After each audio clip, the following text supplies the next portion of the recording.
Mahabang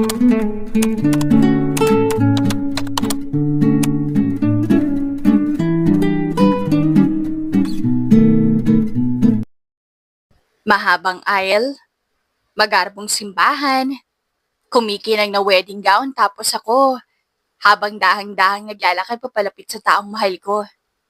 Ang gwapo niya, bagay na bagay sa kanya yung suot niyang tuxedo. Sa ayos niya ngayon, sa paraan ng pagngiti niya, parang ang bango-bango ng hininga niya. Pagsasalita ni Bella sa sarili, habang bitbit nito ang bulaklak. Sa sobrang saya niya, para bang nakalutang siya sa ere at hindi niya maramdaman ang sariling mga paa na nakatapak sa sahig.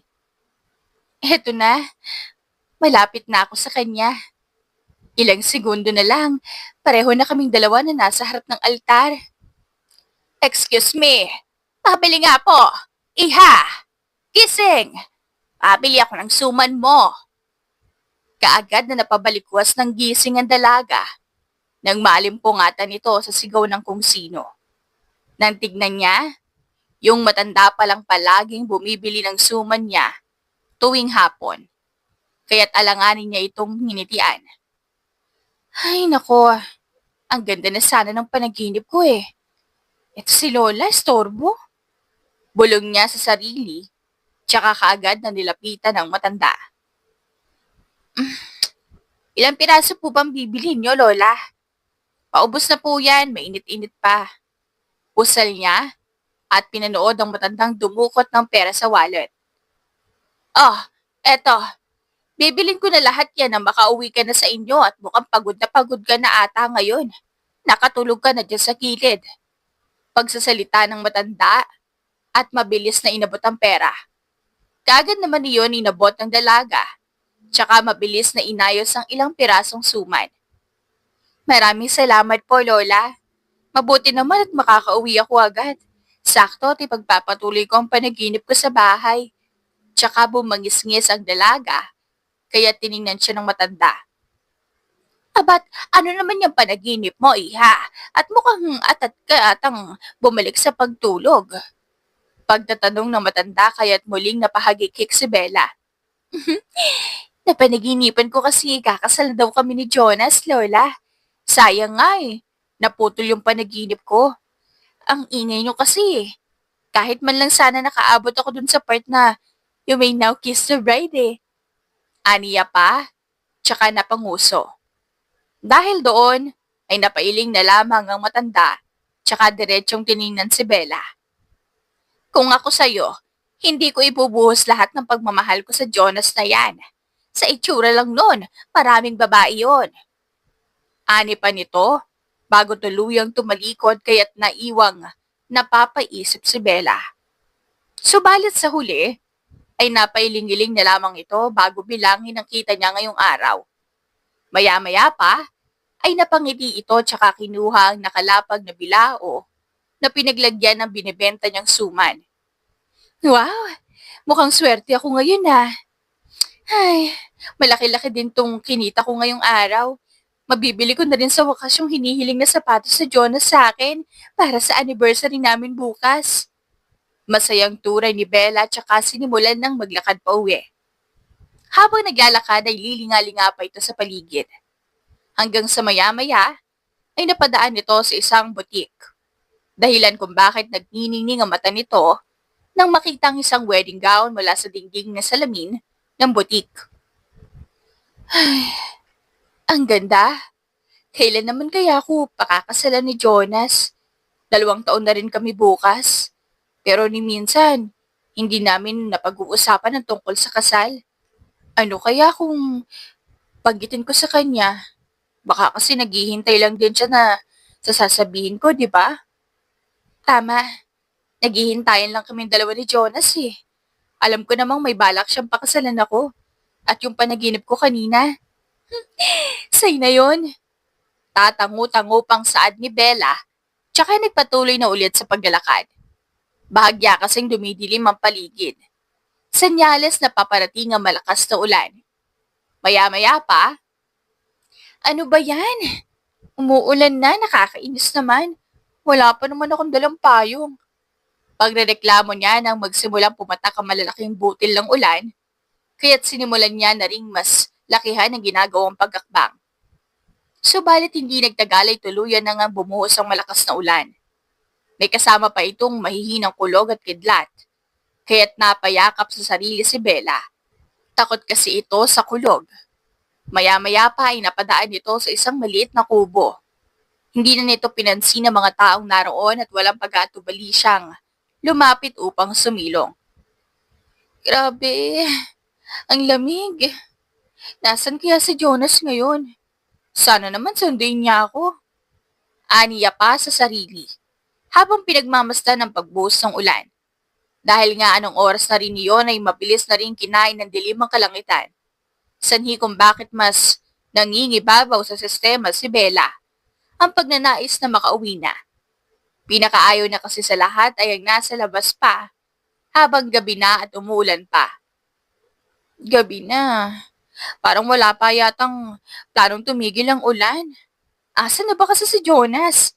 Alam naman niyang hindi pa ako nakakauwi. Maya-maya pa'y nagsalita siya. Tsaka bagyang nilibot ang paningin ng bigla itong matigilan sa nakita. Sandali. Motor ni Jonas yun ah. Sabi ko na nga ba? Susundin ako nun eh. Nangingiting aniya tsaka mabilis na tinahak ang direksyon patungo sa kinaroroonan ng motor ni Jonas. Bagamat nagtataka siya kung bakit wala sa motor nito si Jonas, ay hindi niya na naisip pa yun. Ang importante ay naroon ang lalaki at makakauwi na rin siya. Subalit hindi pa man din siya tuluyang nakakalapit, ay kusang huminto ang mga paa niya sa pagtakbo. Hindi nito inalintana ang bawat patak ng ulan na tumatama sa balat niya dahil sa nakita. Jonas? Pagtatawag niya gamit ang basag na boses. Subalit hindi siya marinig ng lalaki at patuloy ang ginagawa nitong pakikipaghalikan sa ibang babae. Sa mga oras na iyon, kasabay ng pagbagsak ng ulan sa lupa, ay siya ring pagguho ng mundo niya. Oh, Bes, bakit basang-basa ka? Akala ko ba sinigdo ka ni Jonas? Diyos ko, gabing-gabi na ngayon ka palang nakauwi. Kampante pa naman akong kasama mo yung boyfriend mo. Tapos ikaw lang pala mag-isa? Aba, ang galing ng lalaki yan ah. Halos ikaw nga nagkakanda ko ba kababayan yung motor niya? Tapos hindi ka man lang magawang sunduin. Makita ko lang talaga na pumunta dito yung lalaking yan. Makakatikim talaga yan sa akin. Halata ang paggigigil sa tinig ni Safira. Nang dumating si Bella, nag-iisang kaibigan niya ito mula pagkabata. Parehong alila kaya't magkasama sila sa iisang bahay. Hindi, hindi napupunta dito si Jonas kahit kailan. Kasi nakita ko siyang may ibang babae. Ang sakit-sakit. Akala ko nakikita niya sa akin yung future niya. Akala ko ako lang. Pero marami pala kami. Aniya, walang bahid na kahit na anong sakit sa tinig. Ngulit halata sa mata ang pait na nararamdaman. Dahil doon ay natahimik si Sapira. Mabuti at nakita mo. Kaysa naman, gumastos ka na naman ng gumastos sa kanya. Hindi ko nga alam kung ano nakita mo doon sa lalaking yun eh. Wala naman ka gusto-gusto doon. Ang dugyot pa ng itsura. Mabilis na usal ng kaibigan, tsaka tinapik-tapik ang balikat ni Bella. Anong plano mo ngayon? Huwag mo sabihing patatawarin mo yun ha. Ay naku Bella, iuumpog talaga kita.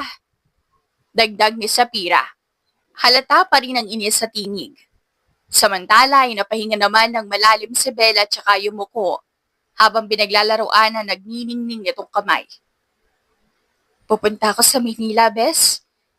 Lalayo muna ako dito hanggang sa makalimutan ko lang siya. Doon na muna ako maghanap ng trabaho. Babalikan naman kita dito, Bes. Mahina ang aniya, subalit sapat iyon para lumaki ang mga mata ni Sapira. Ano? Ang laki-laki ng Maynila, Bes. Saan ka pupulutin doon? Tsaka hindi basta-basta ang paghahanap ng trabaho doon, Bes. Saan ka tutuloy kapag nagkataon? Sunod-sunod ang ginawang pagtatanong ni Sapira. Subalit dahil sa tagpong nasaksihan, ay buo na ang loob ni Bella na magpakalayo-layo muna. Bes, kaya ko. Ako pa ba? Lahat naman, kinakaya ko, hindi ba? Gusto mo bang dito lang ako at araw-araw na magmukmuk sa tuwing makikita si Jonas? Tanong niya pabalik kaya't malalim na napahinga si Sapira. Siyempre, ayaw ko niyang ganun eh. Hindi ka na ba talaga mapipigilan, Bes? Sandaling ngumiti si Bella bago sumagot. Nakapagdesisyon na ako, Bes. Tsaka may pera naman ako na itabi dyan. Magagamit ko yun sakaling hindi agad umayon sa akin yung kapalaran ko sa Maynila. Ang malamig na gabing iyon ay tila ba napakahaba para kay Bella. Patuloy pa rin sa pagragasa ng mga luha niya. Ngunit wala siyang balak pigilan niyon. Dahil alam niyang pagkatapos ng gabing iyon, hindi na siya muling iiyak pa nang dahil kay Jonas. Nang sumapit ang araw ng bukas, mabilis ang ginawang paghahanda ni Bella para makaalis agad. Hanggat maaari kasi ayaw niyang maabutan siya ni Jonas. Hindi pa rin kasi nito alam na nakita niya ang ginagawa nito kahapon kaya't malamang ay haharap ito sa kanya ngayon nang para bang walang nangyari. Basta, Bes, mag-iingat ka dun ha. Huwag mo kalimutan. Tsaka yung address na binibigay ko sa'yo, huwag mong wawaliin. In case na magka-problema ka dun, puntahan mo lang yung address na yan. Sa tita ko kasi yan eh. Paulit-ulit na saad ni Sapira. Tsaka mahigpit na yumakap kay Bella bago niya ito inakay pasakay sa bus. Salamat, Bes. Babalik ako sa susunod na taon. Mag-iingat ka dito. Huling turan naman ni Bella bago tuluyang sumakay ng bus. Maya-maya pa, ay nagsimula na ngang umandar ang bus.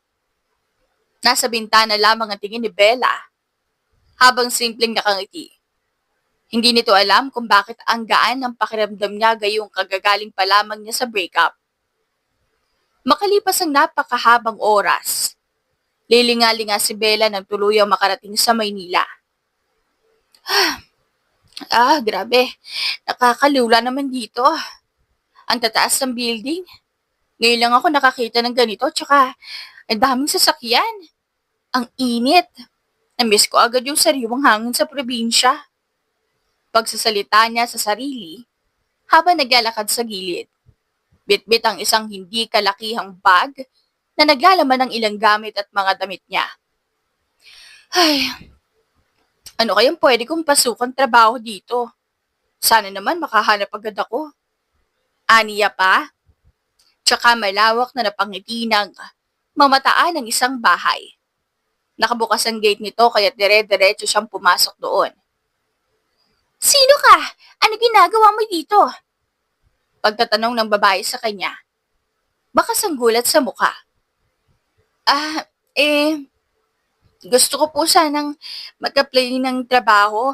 Marunong po ako sa lahat ng gawaing bahay tsaka mapagkakatiwalaan po ako. Hindi po malikot ang kamay ko. Ngiting aniya, subalit mabilis na umiling ang babae. Sa iba na lang, hindi kami naghahanap ng katulong. Bigo man, ay sinikap pa rin nitong ngumiti. Hindi siya pwedeng sumuko sa panibagong kabanata ng buhay niya na nasimulan niya na. Subalit, ilang bahay na napuntahan niya, ay wala pa ring may balak na kumuha sa kanya. Sa kadahilan ng mahirap din daw ang buhay at walang budget para kumuha pa ng kasambahay. Hanggang sa ilang oras na nakalipas, pasensya na, iha. Kaya naman namin na gawin itong mga gawaing bahay dito. Kaya hindi naman kailangan kumuha ng kasambahay. Pero kung interesado ka, malapit lang dito. Sa ikalawang kanto, nandyan yung daanan papunta sa isang bilya. Pagdating mo doon, makikita mo agad yung malaking mansyon. Naghahanap daw na bagong yaya yung may-ari noon. Kung matatanggap ka, ikaw na yata ang ika-21 yaya sa mansyon na yon. Hindi ko alam pero malaki naman daw ang sahod. Kaya lang ay walang tumatagal. Ang sama daw kasi ng ugali. Pagkakwento ng isang babae, kaya't awang ang bibig na napatango si Bella. Ganun po ba? Sige, susubukan ko po. Salamat po. Ilang minuto ang nagdaan ay natanaw na nito ang sinasabing mansyon ng kausap niya. Kaya't sandali siyang napahinga ng malalim. Ay, kahit gaano pa kasama yung ugali niyan, patitiis ko yan. I am so strong woman. Pagsasalita niya bago tuluyang pinindot ang doorbell. Hindi rin naman nagtagal, ay isang lalaki ang nagbukas ng pinto. Walang reaksyon itong nakatingin sa kanya. Anong kailangan mo? Ah, sabi po kasi, naghahanap daw po kayo ng bagong yaya kaya mag-a-apply po sana ako. Diretsyong aniya, habang mahigpit na nakakapit sa suot na damit. Halos tumingala pa ito dahil hanggang balikat lamang siya ng lalaki. Come in. Sagot naman dito sa kanya at saka malawak na binuksan ng gate. Pagkatapos ay diretso silang nagtungo sa living room, kung saan naroon ang isang batang lalaki. Naglalaro ito at tila walang pakialam sa presensya nila. Is my 6 years old son. Paniniwala ng lalaki kaya't napawang ang labi ni Bella. Hindi kasi ito makapaniwalang may anak na pala ang lalaking iyon. Kung sa bagay, marami nga naman kasing magkakandarapang maanakan ng lalaking iyon dahil sa itsura nito. A total of 20 yayas had left this month. He's hard-headed. It's just a child kaya hindi maiwasang magkaroon ng ugaling hindi maganda. Ngayon pa lang, sinasabi ko na sa'yo, he's different. He can do things na hindi mo inaasahan. I must say, expect the worst. If you think you can do it, you're free to go. But if you think you can, then your starting salary is 25K a month. Nang dahil sa panghuling narinig, tila ba nakalimutan ni Bella ang mga naunang sinabi ng lalaki at mabilis ang ginawa nitong pagtango. Oo naman po, oo naman po. Kaya ko pong i-handle yung anak niyo, sir. Jake. Call me Sir Jake. It's Jason. May I know your name so I would be guessing it kapag tatawagin kita? Bella po. At dahil nga natanggap na agad sa trabaho si Bella ay walang mapagsidla ng tuwa nito. Lalo na't malaki pa ang sasahuri niya.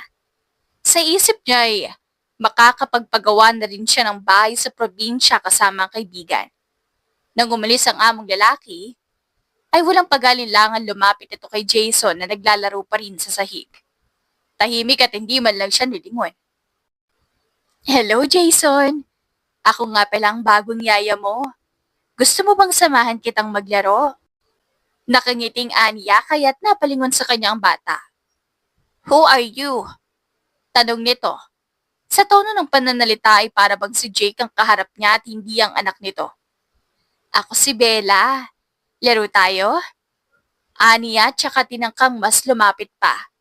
Subalit mabilis ang naging kilos ni Jason at dinampot nito ang isang basong gatas tsaka mabilis na isinaboy kay Bella. Dahilan kung bakit ito napapikit habang awang ang mga labi. Nalasahan pa nito ng bahagya ang gatas sa mukha niya. Stay away! Sigaw pa ni Jason kaya't wala pang ilang segundo ay nasa harap na agad si Jake at walang emosyong nakatingin kay Bella. I told you. Nito. Sir, magpapalit lang po ako. Saan po ba dito yung banyo? Tanong niya. Hanapin mo. Kailangan pa ba kita samahang hanapin? I can't leave Jason here alone.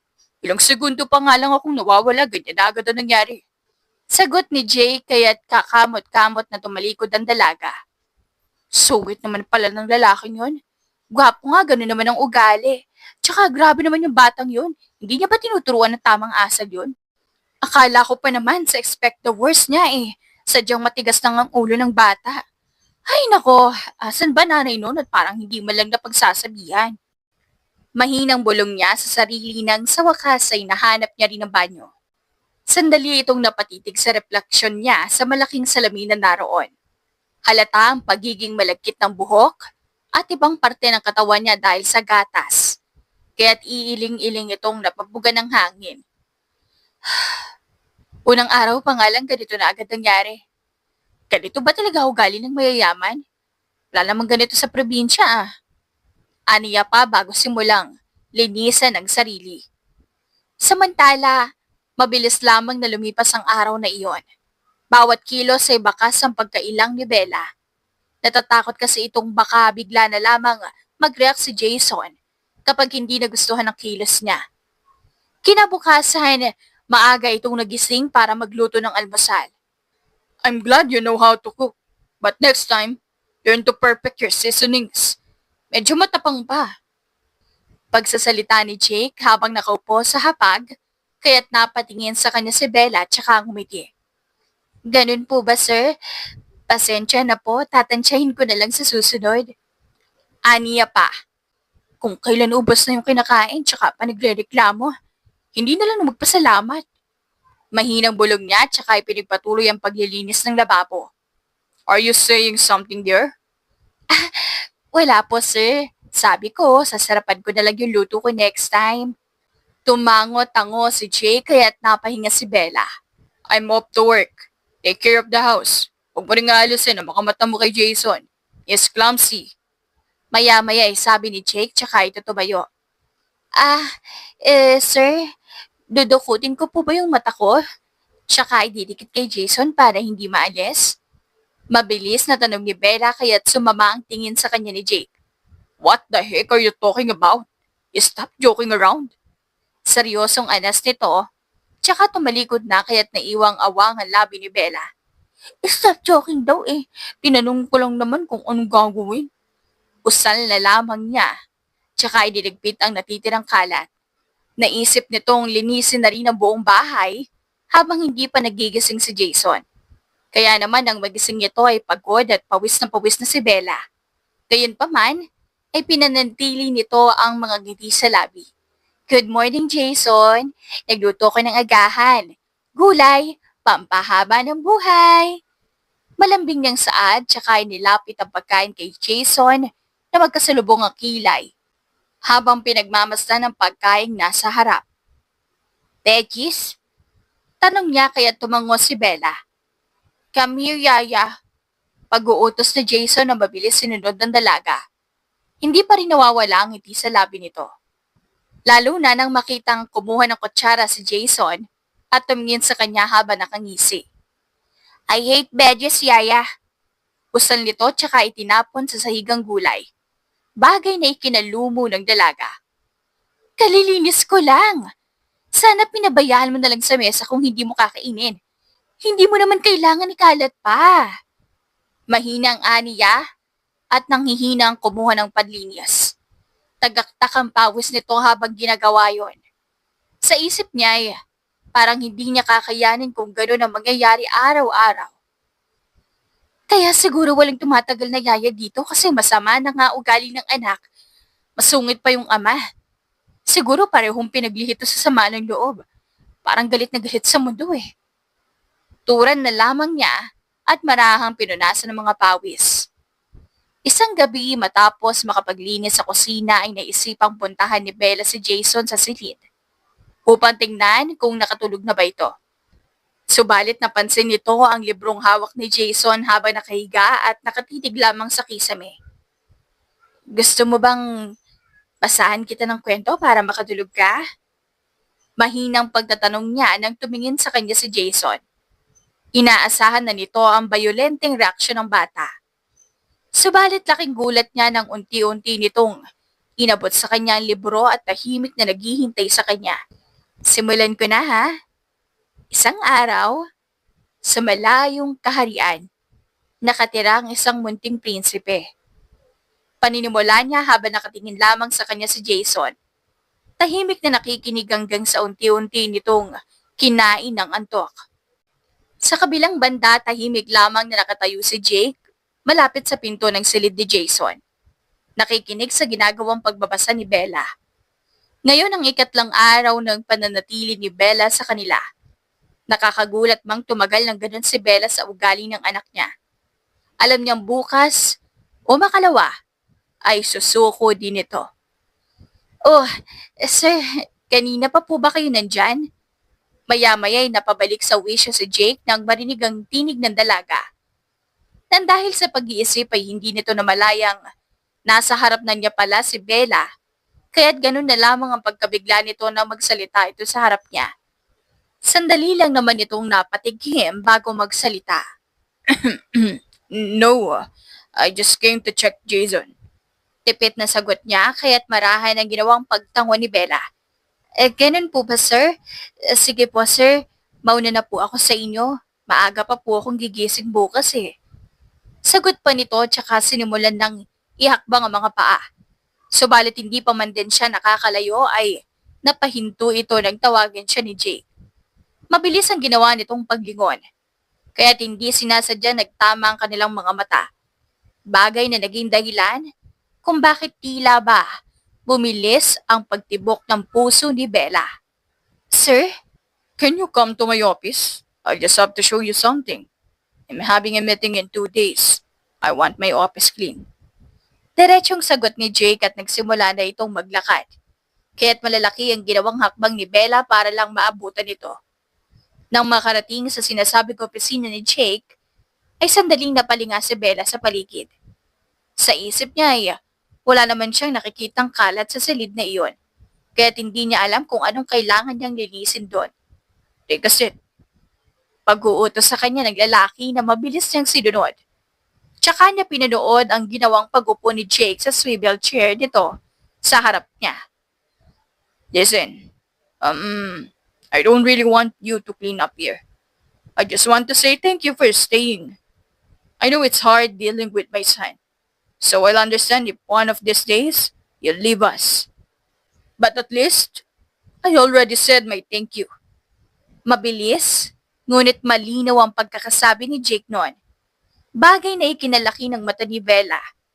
Hindi kasi ito makapaniwalang ang masungit na lalaking iyon ay nasa harap niya at mahinahong nagsasalita para pasalamatan ang ginawa niyang pagtitiis. Sir, wala po yun.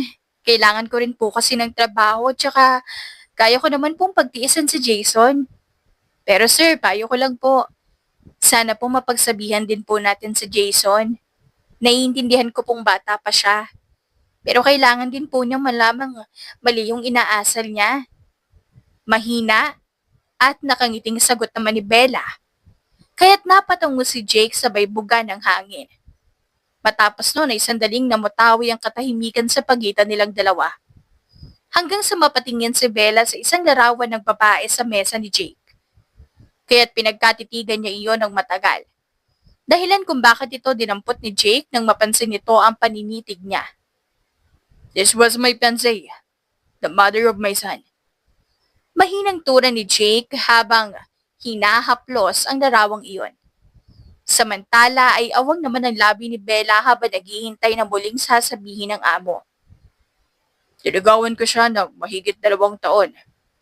Kaya sobrang saya ko nung sinagot niya ako. I've been with her for 5 long years of my life. We built each other. We are each other's crying shoulder, comfort zone, and peace. Have you ever been in a relationship, Bella? Biglang tanong ni Jake tsaka tumingin sa kanya kaya't sandali itong napaiwas ng tingin. Opo, sir. Sagot niya. How does it feel then? Tanong muli ni Jake dahilan kung bakit napalunok si Bella. Hindi nito inaasahan ang tanong na iyon. Lalo na tila sariwa pa rin sa kanya lahat ng pangyayari. Masaya, sir. Yung pakiramdam na sa kanya lang umiikot yung mundo mo. Lahat ng ginagawa mo para sa kanya. Pero, hindi pala lahat happy ending. Kasi minsan, may mga bagay pala na malayo sa inaasahan natin. Sagot niya at nabigla pa nang marinig ang mahinang pagtawa ng amo. Exactly. I bet we both have been through a painful breakup.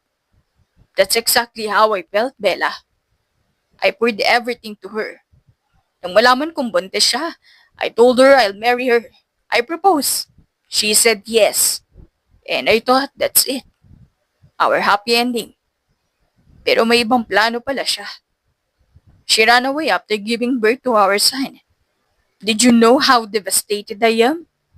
I don't have any idea how to raise a child, and maybe that's the reason why Jason behaves like that. It's because of my lacking. Mahabang litanya ni Jake, tsaka muling tumawa. Hindi man ito sabihin, subalit sa paraan ng pagtawa nito, hindi may pagkakaila. Ang pait ng kahapon na tila ba naroon pa rin at nananahan sa puso niya. Kaya ba, kaya ba ganun kasungin si Sir? Kasi may pinagdadaanan pala siya. Siguro hanggang ngayon, hindi niya pa rin makalimutan. Hanggang ngayon, daladala niya pa rin yung pikat ng mga katanungan sa puso at isipan niya. Usal ng dalaga sa kanya habang nananatili ang mga tingin sa lalaki. Kaya nang magtama ang mga tingin nila ay mas lalo itong natahimik. Kitang-kita kasi dito ang pangungulila sa mga mata ni Jake. Sa isip niya ay kailangan siya ng pamilyang iyon. Kaya't kahit anong mangyari, hindi siya susuko. Naiintindihan ko po, sir. Huwag po kayo mag-alala, sir. Pangako po, hindi ko susukuan si Jason. Mananatili ako sa tabi niya na para itama siya. Nakangiti at sinserong anang dalaga, kaya naman napilitan ng gulat ang reaksyon ni Jake. Hindi ito makapaniwala sa sinabi ng dalaga. Talaga? Tanong pa niya at wala namang pag-alinlangan tumango si Bella. Thank you so much, Bella. You don't know how this really means to me. He might not have a mother by his side, but at least he have you, who is willing to guide him. Nang gabi ring iyon ay halos hindi makatulog si Bella dahil sa naging pag-uusap nila ni Jake. Sa ilang araw niyang pananatili sa bahay ng iyon, yun pa lamang ang kauna-unahang pagkakataon na nagkausap sila ng maayos. Dahil doon ay napagtanto niyang kahit ang matigas na puso ay may itinatago ring palang kahinaan. Naisip niya ring simula sa araw ng bukas, alam niyang magbabago na rin ang pakikitungo sa kanya ni Jake. Sa isip niya ay baka yun na ang simula ng magandang pakikitungo sa kanya ni Jake. Nakakabanas din naman kasi kung palagi siya nitong pagsusungitan. Kaya naman nang sumapit ang umaga ay ganadong bumangon si Bella. Naisip nitong magluto ng marami-rami para mapabaunan si Jake sa opisina. Naisip niya kasing sa ganoong paraan ay makakatipid si Jake. At isa pa masarap naman talaga siyang magluto. Sadyang hindi lang talaga marunong magpasalamat si Jake nitong nagdaang araw. Sir, wait lang po. Inamihan ko po kasi ang luto ko ngayon para makapagbaon kayo. Eto po, ipinaganda ko na po kayo. Mabilis na sabi ni Bella tsaka inabot ang paper bag na naglalaman ng niluto niyang pagkain. Bahagya pa itong hinihingal dahil sa ginawang paghabol sa amo. Subalit malamig lamang siya nitong tinignan. I don't need that. I can have my lunch without your help. Eat it or throw it in the trash. Or whatever you want with it. I don't care. Malamig nitong turan sa kanya at saka siya tinalikuran. Dahilan kung bakit tila ba natuod na lamang ito sa kinatatayuan. Hindi makapaniwala sa narinig. Akala ko okay na kami. Nagpasalamat pa nga siya sa akin kagabi, di ba? Panaginip lang ba yun? O siguro kinalimutan niya lang. Pagtatanong niya sa sarili tsaka tiningnan ng bitbit na paper bag sa iling. Di bali na nga, ako na lang kakain nito. Masarap naman to eh. Sigurado magugustuhan din to ni Jason. Dagdag niya tsaka pumasok na sa loob. Kagaya kahapon ay tapos na itong maglinis ng buong bahay nang magising si Jason. Good morning, Jason. How's your sleep? Nakatimpla na pala yung gatas mo dyan. Nandiyan na din yung bread mo. Don't forget to eat your veggies, ha? Hindi mo pwedeng itapon yan. Kapag tinapon mo, hindi na kita babasahan ng stories bago ka matulog.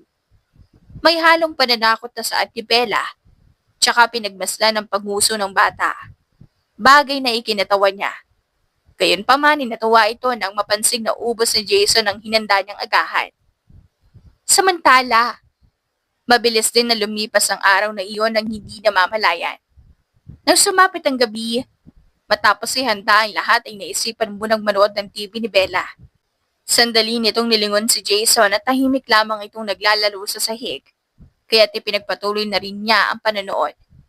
Subalit hindi pa man din nagtatagal ang panonood niya, ay mabilis itong napatayo. Nang isang bagay ang malakas na tumama sa screen ng TV. Dahilan ng pagkabasag nito, kaya't gulat siyang napalingon kay Jason na nakangising nakatitig sa kanya. Jason, ano ginawa mo? Sumusobra ka na ha? Hindi tama yung ginagawa mo.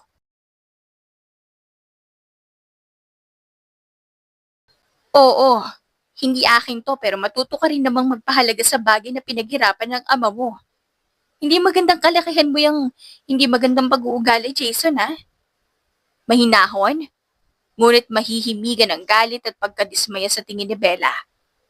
Hindi nito alam ang gagawin. Lalo nang malakas na umiyak si Jason. Oh, ano nangyari sa'yo? Pinagsabihan lang naman kita kasi hindi tama yung ginawa mo. What happened? Kaagad na umalingaw-ngaw ang tinig ni Jake sa bawat sulok ng bahay. Mabibigat ang ginawa nitong hakbang papalapit sa anak habang madilim ang tingin kay Bella. What did you do? Malimig at nakakatakot na tanong ni Jake. Dahilan kung bakit bahagyan na patras si Bella. Sir, sinabi ko lang naman pong hindi tama yung ginawa niya. Pinasig niya po yung TV, oh.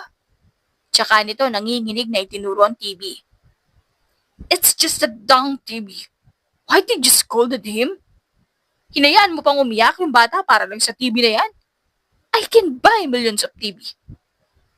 Turan sa kanya ni Jake, kaya't hindi makapaniwalang napaawang ang labi ng dalaga. Hindi nito inaasahang ganoon ang sasabihin sa kanya ng amo. Gayong wala namang mali sa ginawa niya. Ang hirap po kasi sa inyong mayayaman, sir. Basta-basta lang kayo nagwawaldas ng pera. Good for you. Ako kasi kailangan ko munang paghirapan lahat bago ako makuha. Pero gusto ko lang naman pong malaman nyo na wala namang masama sa pagsabihin ko yung anak nyo sa hindi magandang inasal niya, sir. Kalalakihan niya po yun. May bahid ng pagkainis sa tinig ni Bella habang sinasabi iyon habang hindi pa rin inaalis si Jake ang tingin sa dalaga. For Pete's sake, Bella, is just a child. He doesn't know yet kung anong tama at mali. Next time, learn to be more gentle. Sagot ni Jake dahilan kung bakit bahagya natawa si Bella at matapang na tinitigan sa mata ang amo. Exactly, sir. Bata pa siya. Hindi niya pa alam ang tama at mali. Hindi niya alam na mali yung ginagawa niya kasi walang nagtatama sa kanya. Hindi siya aware kasi walang nagsasabing mali yun. Kasi hinahayaan niyo lang siya. Kapag nakasanayan niya yung ganun, lalaki siyang nakatanim sa utak niya na ayos lang gawin niya yun. Kasi wala namang nagsasabing hindi yun okay. Halos pasigaw na pagsasalita ng dalaga. Naiinis ito. Hindi dahil pinagsasalitaan siya ng amo niya, kundi dahil sa hindi tamang pagpapalaki nito sa anak. Why do you even care? Your work here is just to take care of him, not to act like his mother. Dahil sa sinabi ay tila nagpantig ang tenga ng dalaga sa narinig. At dahil sa labis na inis ay hindi na rin ito napigilang magsalita muli. Alam mo, kaya ka iniwan dahil dyan sa ugali mo. Kaya wala nagtatagal sa inyo dahil sa pangit yung pananaw sa buhay. Walang pakundangang aniya sanhi kung bakit nag-iba ang timpla ng mukha ni Jake. Dahil doon, ay biglang napagtanto ni Bella ang sinabi niya kaya't dahan-dahan itong naglakad para sana lumapit sa dalawa subalit mabilis siyang pinigilan ni Jake. Don't come near us. Get out of my sight, Bella. Bago ko makalimutan ang babae ka. Sir, sorry po. Hindi ko sinasadya, babawi po ako sa inyo. Sorry po, sir. Paghingi niya ng pauminhin, subalit hindi pa rin siya magawang tignan ni Jake. Just go to your room and don't you dare say a word anymore. Seryosong tinig ni Jake nang sinabi iyon. Malalim at tila ba nakakapanindig balahibo, kaya't mabilis na tumakbo si Bella patungo sa silid niya. Nang gabi ngayon ay hindi ulit nakatulog si Bella. Alam niya sa sariling, hindi maganda ang mga binitawan niyang salita. Ramdam nito kung paano kabigat sa dibdib ng amo niya ang pinagdaanan nito nang nagkwento ito sa kanya. Kaya't hindi tawang gamitin niya iyon laban kay Jake. Bakit pa kasi nagpadala ka sa inis mo, Bella? Nasaktan na yung mag-ama. Wala sa sariling pagsasalita niya, tsaka ibinao ng mukha sa unan. Hating gabi na, subalit hindi pa rin siya dinadalaw ng antok. Ay naku, pangako babawi ako. Hindi ko na uulitin yun. Tsaka, hahabaan ko na lang ang pasensya ko. Kailangan nila ng taong iintindi sa kanila. At nakahanda akong gawin yun hanggang sa hindi na nila ako kailangan pa. Dagdag niya, tsaka tumihaya at tuluyan ng napatitig sa kisame. Nang magsimula ang panibagong araw, walang nagimikan sa kanilang dalawa. Gayunpaman, ay ginawa pa rin ni Bella ang lahat para makabawi. Alam niyang hindi naman agad siya makakabawi sa isang araw lang. Kaya't ng mga sumunod pang araw at linggo, ay ginawa nito ang lahat na makakaya niya. Pinag-aralan nito ang mga hilig ng mag-ama, maging ang mga bagay na ayaw at gusto nila. Hindi naman nabigo si Bella. Ilang linggo pa ang lumipas, unti-unting nagkaroon ng pagbabago sa bahay. Ang dating tila ba'y madilim na sulok, ngayon unti-unti nang umaaliwalas. Ayan, ang gwapo ng Jason namin. Mas lalo na kung nakangiti. Manang-mana sa daddy eh. Nakangiting usal ni Bella, isang araw matapos bihisan ni Jason. Samantala lihim na naman ang ginagawang pagngiti ni Jake habang nakatitig sa maamong mukha ng dalaga. Titig na titig ha. Baka matunan naman ako niyan, Sir Jake. Baling naman ito sa kanya kaya't napaayos siya ng upo. Just call me Jake.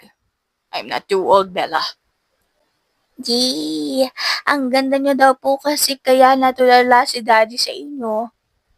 Usal naman ni Jason, sabay bungis-ngis. Kaya't hindi tuloy maiwasan ni Bella ang pamumula ng buka niya. Talagang batang to kung ano-anong pinagsasasabi. O siya, ayan tapos na. Pwede na kayong umalis. Usan na lamang nito. Not yet, Bella. Ikaw naman na magbihis. I bought you a dress. It's in your bed. Check it. I want you to wear it now. Hurry up. We're waiting. Biglang singit naman ni Jake kaya't gulat man ay mabilis tumayo si Bella para pumunta sa kwarto niya. Samantala, napakindat naman si Jason sa ama habang nakangiti. Bagay na ikinangiti na rin ni Jake. Lalo na nung maalala nitong kung paano siya nakipag-agawan makuha lang ang bestidang pinapasuot niya kay Bella ngayon. Nang makita niya kasi iyon ay si Bella agad ang pumasok sa isip niya. Alam niyang babagay ang kulay nun sa kotes ng dalaga. Kaya't hindi nito mapigilang matulala at mamanghanang. Maya-maya lamang ay pumasok si Bella suot ang bestidang pula. Mas lalong tumingkad ang maputing kulay ng kotes nito. My God, she's so beautiful. Mahinang bulong niya pa habang nakatitig pa rin sa dalaga. Tila ba bumagal ang pag-ikot ng mundo habang pinagmamasdan nito ang nakangiting si Bella habang naglalakad ito papalapit sa kanya. Bagay ba, sir? Jake? Mahina at nag-aalinlangan tanong ni Bella. Ngunit sapat iyon para mapabalik sa wisyo si Jake. Tila wala sa sariling tumango-tango si Jake habang nakaawang ang mga labi. Bagay. Bagay na bagay. Mahinang sagot niya, ngunit dinig iyon ni Bella. Kaya't hindi nito maiwasan ang pamumula ng pisngi niya. Napapaso ito sa mga titig na ipinupukol sa kanya ng amo. Gayunpaman ay mas nangingibabaw ang mabilis na pagpintig ng puso niya. Ramdam nito ang pangangatog ng tuhod niya. Tila ba anumang oras ay mahuhulog siya. Daddy, telo na mo po. Excited na akong maglaro sa park. Naputol lamang ang pag-iisip ng malalim ng dalawa nang umalingaw ang malakas na tinig ni Jason. Kaya't mabilis na napatayo si Jake tsaka nagsimulang maglakad palabas ng bahay. Excited ka rin po ba, Mami? Masayang tanong ni Jason kay Bella. Tsaka ito humawak sa kamay ng dalaga. Sanhi ng panlalaki ng mata nito at gulat na napatingin sa bata. Can I call you mommy? Nangingiting muling pagtatanong ni Jason, kaya't umawang ang labi ng dalaga. Ano ka mo? Yes, you can call her mommy, Jason. But I think it's much better if I can also call her mine. Si Jake ang sumagot sa tanong ng anak, kaya't napabaling sa kanya ang tingin ni Bella. Sanhi kung bakit nagtagpo ang mga mata nila, kaya't maya-maya'y natawa si Jake. Shh, you're blushing, Bella. Anito pa kaya't napamaangang dalaga. Po? Hindi po, sir. Nahiya lang po ako. Sagot niya dahilan ng pagtigil ng paglalakad ni Jake. Pinagkatitigan nito ng mabuti si Bella bago magsalita. Kinakaya mo kaming magama? Tanong niya tsaka muling tumalikod para maglakad. Sir, hindi po ganun. Nagkakamali po kayo. Then what, Bella? Tanong muli ni Jake tsaka iginaya si Jason pasakay sa backseat ng sasakyan. Sunod ay binuksan nito ang pinto ng passenger seat. Nag-aalangan namang sumakay doon si Bella at hanggang ngayon ay hindi pa rin makasagot. Dahilan ng biglang pananahimik nilang tatlo sa buong biyahe. Hindi kasi nito alam ang isasagot. Hindi niya alam kung paano aaminin sa sariling natutuwa siya sa mga narinig mula sa magama. Subalit natatakot siyang baka lahat ng yun ay pawang walang katotohanan at sadyang biruan lamang na magama. Dahil kahit anong tanggi niya, sa bawat tinging ipinupukol sa kanya ni Jake, ay winawasak nito ang binuo niyang proteksyon sa puso niya. Sa bawat ngiti nito at pagtawag sa pangalan niya, unti-unti siyang nahuhulog.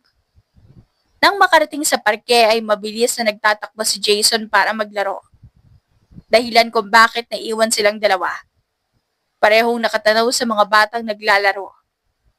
Maya-maya pa, ay napangiti si Jake sabay tingin kay Bella, kaya't napatingin na rin ito sa kanya.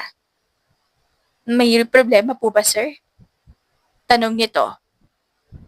I told you to crop the sir.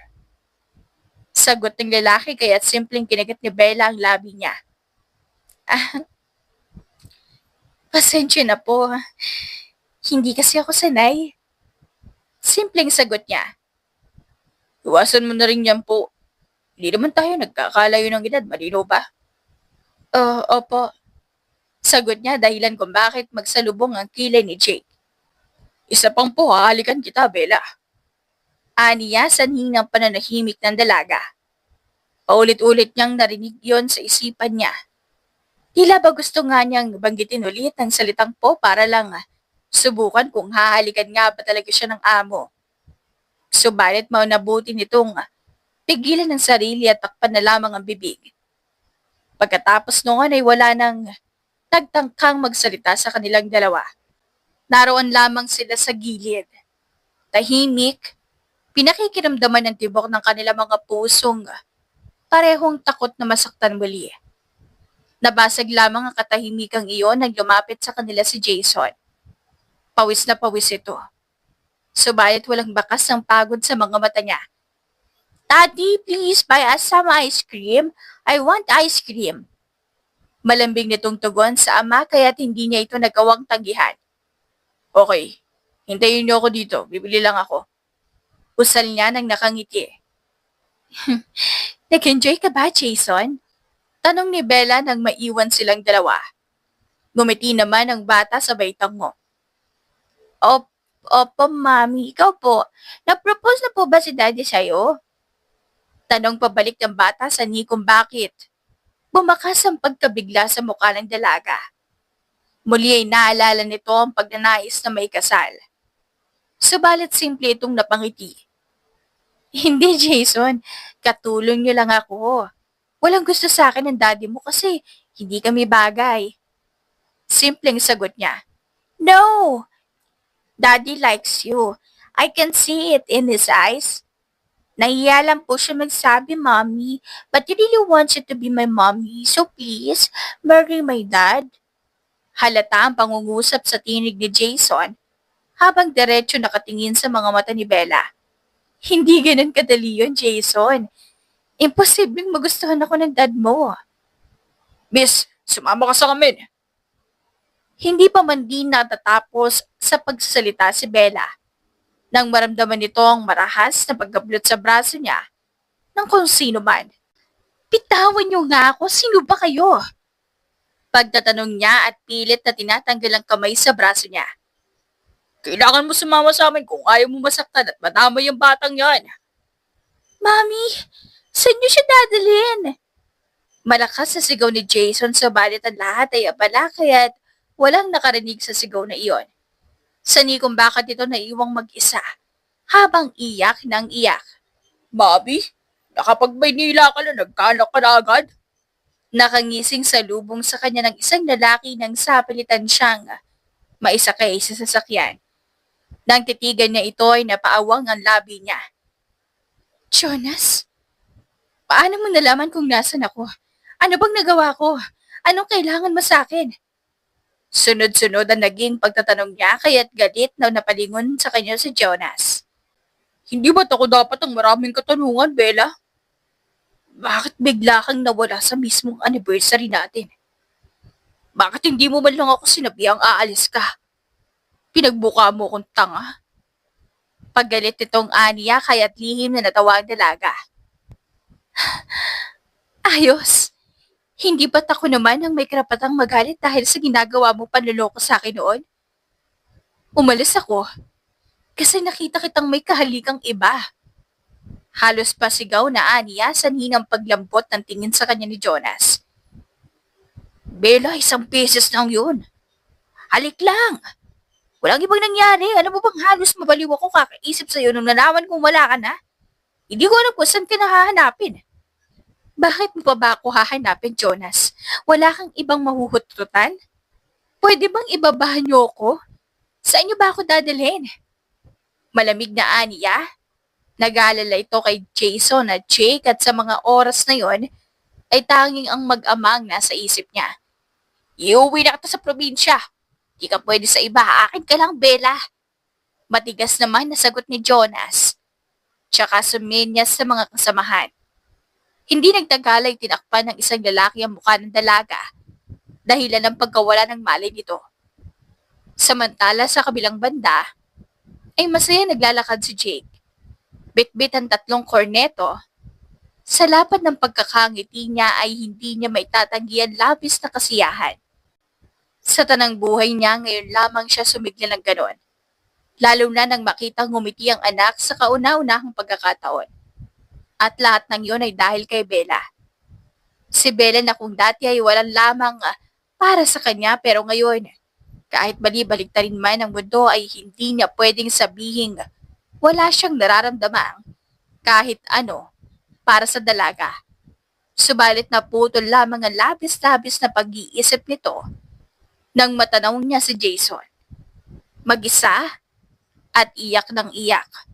Kung kaya't mabilis ang ginawa niyang paglapit dito tsaka nabitawan ng dalang sorbetes nang mapansing wala sa paligid si Bella. Mabilis na sumibol ang pag-alala nito sa dibdib. What happened? Where's your mom? Mabilis niyang tanong. Daddy, sambat kay Scrub Mommy. Sinakay po nila si Mommy sa van. Daddy, please save her. Bring her back to us, Daddy. I need Mommy. Malakas na pagsasalita ni Jason habang napatiimbagang naman si Jake tsaka mabilis na dinukot ang cellphone nito sa bulsa. Hey Mike, can you do me a favor? Pwede mo bang samahan muna si Jason dito sa park? I just have some important thing to do. It's urgent so hurry up. You have 2 minutes.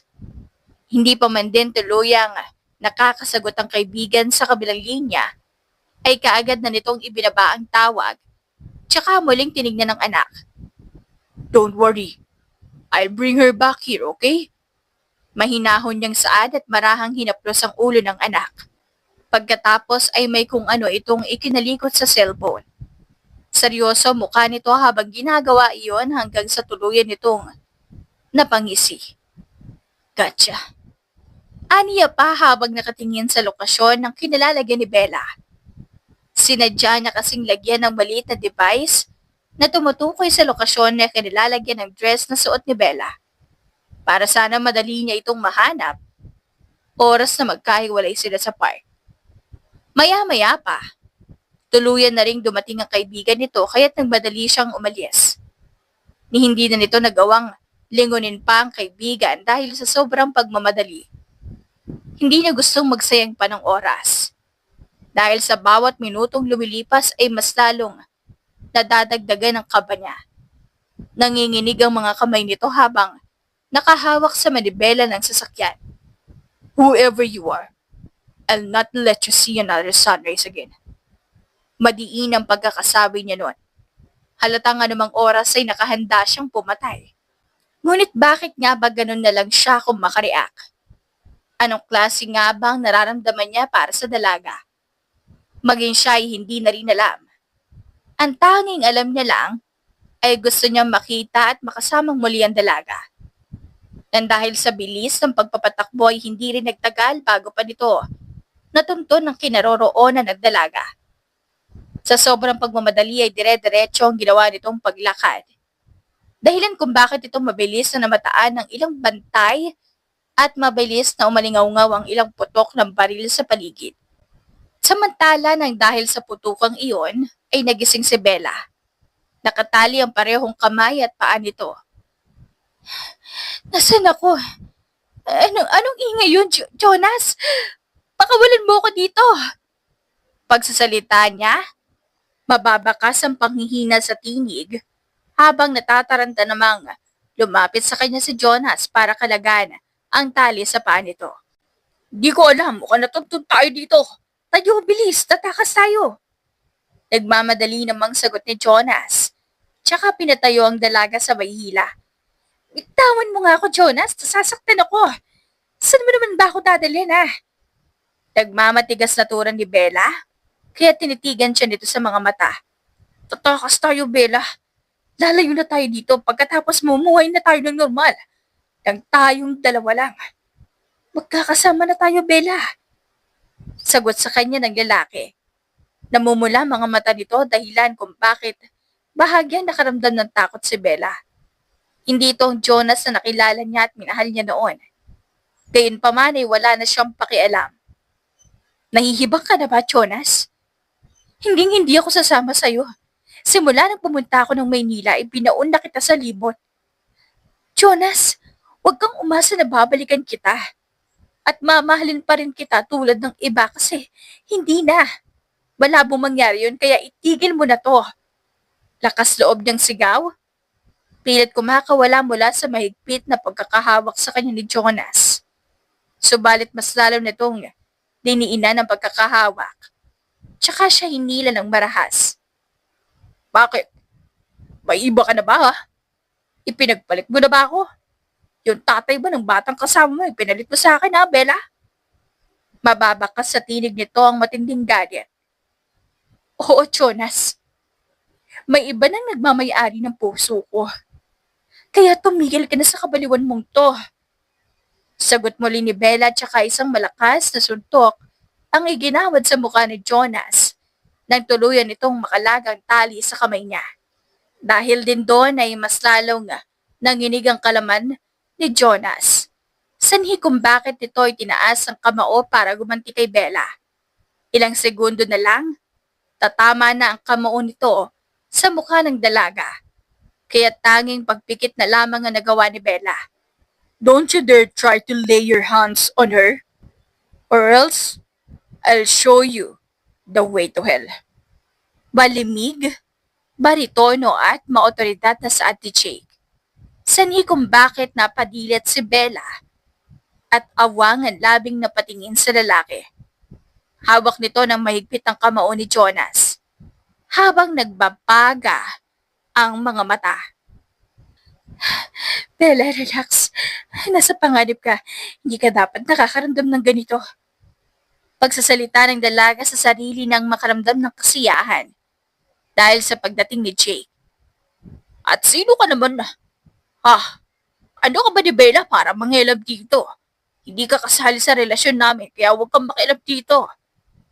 Inis na sabi ni Jonas, habang isang nakakainis na ngisi naman ang ipinamalas ni Jake. I'm her husband. She's my wife. Hindi ba't ang ex dapat ang hindi na nakikialam?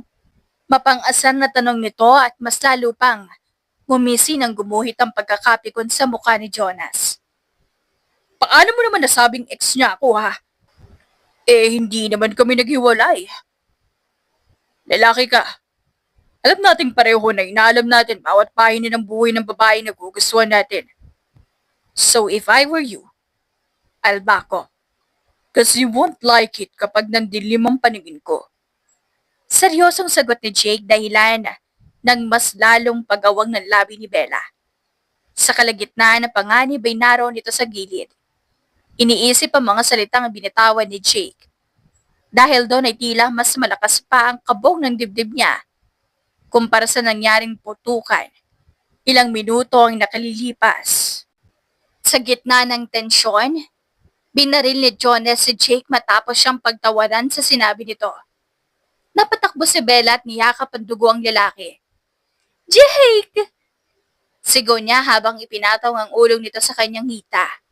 Please, huwag ko susuko. Ani Bella habang hinahaplos sa mukha ni Jake. Sa kabila ng sakit, mahinang sambit ni Jake, I already called the police.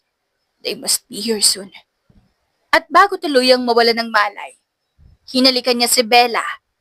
Isang halik na puno ng damdaming hindi niya kayang sambitin ng salita. Bagamat gulat si Bella sa halik, galit ang nanaig sa puso niya na makita ang natulalang si Jonas. Pagsisisihan mo to, Jonas. Mamatay ka na! Sigaw niya sabay kalabit ng gatilyo. Tinamaan si Jonas sa balikat at dumating ang mga pulis. Mabilis na naisugod si Jake sa ospital at doon, nagsimulang mabuo ang mga tanong sa puso ni Bella tungkol sa tunay na damdamin niya para sa kanyang amo. Bes, boyfriend mo? Tanong ni Sapira nang makita ang gising na si Jake. Hindi, amo ko siya. Sagot ni Bella. Pero nang isalaysay niya ang nangyaring halik, halos mapasigaw ang kaibigan. Confirm! Gusto ka niya, Bes. Sabi ni Sapira sa kabila ng kanyang pagtatanggi. Hindi maalis ni Bella sa isipan ang halik at ang tanong. Totoo ba ang halik na yon? O nadala lang sa sitwasyon? Lumipas sa mga araw, ngunit nananatiling lihim ang halik na iyon sa pagitan nila. Hanggang isang araw tinanong ni Jake si Bella. I want you to come with me to our corporate party. Bagamat nag-aalangan na papayag si Bella nang malamang may isinuot na siyang gown. Sa isip niya, kulay puti, pangkasal na to ah. Sabay tawa sa sarili. Ngunit kinabahan siyang baka may mas malalim na dahilan ng imbitasyong ito. Sa party, iniwan siya ni Jake saglit at doon siya nilapitan ng isang estrangherong lalaki. You must be Bella. You're lucky. Was never like this with Naya. Sabi nito. Nabigla si Bella. Sino si Naya? Bago pa siya makapagtanong, umalingaw-ngaw ang kanta mula sa stage. Si Jake, pababa ng entablado, habang kumakanta patungo sa kanya. Sa harap ng lahat, lumuhod ito. Bella, this is not a question. It's an order. Marry me. Napaiyak si Bella. Napuno ng emosyon ang kanyang puso. Tila replay na panaginip ang lahat. Tinupad ni Jake ang pangarap niyang halikan siya sa altar. Ikaw ang naunang nagnakaw, Jake. Gumanti lang ako. Sagot ni Bella matapos silang maghalikan. Sa garter toss, nahuli ni Mike na kaibigan ni Jake ang garter. At si Sapira naman ang nakasalo ng bouquet. Nagkatitigan ng dalawa na parang may bagong istorya na nabubuo. Matapos ang kasalan, nilapitan ni Mike si Sapira. Ay Mike, you must be Sapira, Bella's friend? Tanong nito. Yes, nice to meet you. Sagot niya habang tinatago ang kilig. Inaya siya nitong magkape. Coffee date is not bad, is it? Muntik nang mahulog ang panga ni Sapira. Sa isip niya baka ito na nga ang umpisa ng kanyang sariling love story. Sa kasalang nagsimula kay Jake at Bella, may bagong pag-ibig ding sumusulpot. Samantala sa isang dako, habang pinanonood ng dalawa ang tagpong iyon sa pagitan ni Mike at Sapira, ay tiningala ni Bella si Jake para muling gawaran nito ng halik. Bakas ang labis na kasiyahan na halik na iyon. Hindi ko kailanman naisip na mangyayari ito. Akala ko imposible kitang maabot pero ikaw mismo ang bumaba para abutin ako, Jake. Natatakot ako magmahal ulit nun dahil sa naranasan ko kay Jonas. Pero kinampante yung dalawa ni Jason ang puso ko. Mahal ko kayo at hindi magbabago yun. Matamis na usal nito sa asawa at saka hinaplos ang pisngi ni Jake. And I never thought my heart would beat again after losing it. I once lost my heart but you found it, Bella. You took away all the pain. You answered all the answered questions in my heart. Na kaya pala may umalis kasi may isang taong darating para tulungan ako maging mas mabuting bersyon ng sarili ko. And I promise to love you for a lifetime, Bella. At sa susunod na buhay, ikaw pa rin ang hahanapin ko. Wakas! If you like the story, please like and subscribe for more wonderful stories. Paalam!